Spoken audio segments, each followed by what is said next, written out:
All right, so I need to circle back and speak some more about Stephen A. Smith and how I believe he's been a detriment to black people. In a previous video, I spoke about how Stephen A. criticized Congresswoman Jasmine Crockett for how she stands up to the current president of the United States, saying that instead she should try to work with him. I disagree with Stephen A.'s perspective wholeheartedly. What I also want to bring up here is that there are black people who truly are trying to help the black collective. They just go about it the wrong way, but I don't think Stephen A. is one of them. Instead, I feel Stephen A. is always trying to appease his own ego, evidenced by how he always feels he needs to out-talk somebody or be loud, and also his statements in the past saying he would consider running for president of the United States. Stephen A., you are a black man. I understand that other celebrities have run and became president of the United States, but they are not black. Your circumstance is different. Once again, that ego. And if Stephen A. was thinking an endorsement for this position by both Bill O'Reilly and the president of the United States for you to potentially run is saying something. But obviously, regardless of how some of you feel about him, he's still the president of the United States.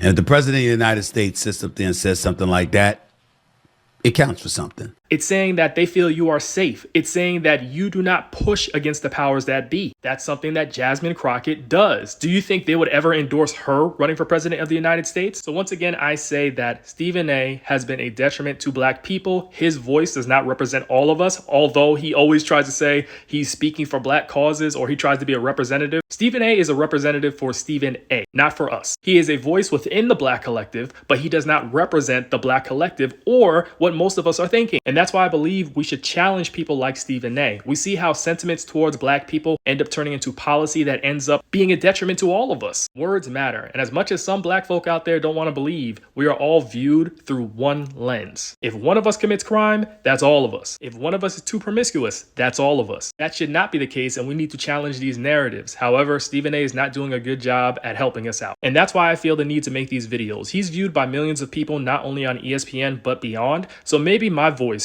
can spark other ideas out there on how to counter his actions and his words. Jasmine Crockett does not need to be quiet and does not need to work with the other side, because that other side never works with marginalized groups. It's always about the money. Much like Stephen A., always about the money.